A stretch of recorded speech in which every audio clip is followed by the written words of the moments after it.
રાજકોટ શહેરના Malviyanagar police station વિસ્તારમાં પર્ણકુટીર police ચોકીની સામે એક કસ્તુરી એપાર્ટમેન્ટમાં રહેતા વિપુલભાઈ પટેલના મકાનમાં ગઈ તારીખ 13/8/2026ના રોજ ચોરી થયેલ, જે ચોરી તેમના જ ઘરે કામ કરતા એક બેન બસંતીકુમાર ધુણેશ્વર મીણા રહે સલુંબર ઉદયપુર રાજસ્થાનવાળા હોય,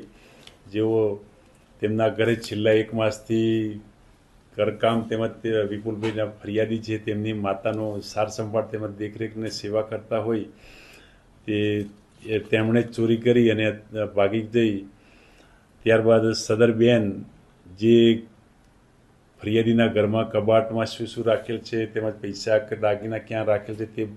ટોટલ સંપૂર્ણ માહિતીથી વાકેફ હોય અને ચોરી કરી અને ભાગી ગયેલ, જે બાબતે ફરિયાદીને જાણ થતાં ફરિયાદીએ પોલીસનો સંપર્ક કરતા પોલીસ માલવીયાનગર પોલીસના શ્રી કૈલાસ સાહેબ તેમજ ડી સ્ટાફ પીએસઆઈ તેમજ ડીસીબીના પીઆઈ ડામોર સાહેબ તેમજ ડી સ્ટાફના ડીસીબીના પીએસઆઈ સાહેબ તથા માણસોએ આ બેનનું લોકેશનના આધારે પકડી અને 13,45,000નો મુદ્દામાલ રિકવર કરેલ છે અને હાલમાં અટક કરેલ છે. આમાં અગાઉ પણ એક બેન રહેતા હતા, જેમાંથી આ બેન જોડેથી રિકવર કરેલ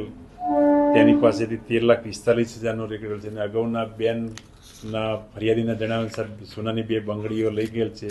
જે બેનનો પણ આ ફરિયાદમાં નામ આરોપી તરીકે ઉમેરવામાં આવેલ છે. રોકડ 70,000 હતી તેમજ સોનું 166 ગ્રામ સોનાના દાગીના હતા. આજે આરોપી છે તેનો કોઈ ગુનાહિત ઇતિહાસ? ના, હાલમાં કોઈ ગુનાહિત ઇતિહાસ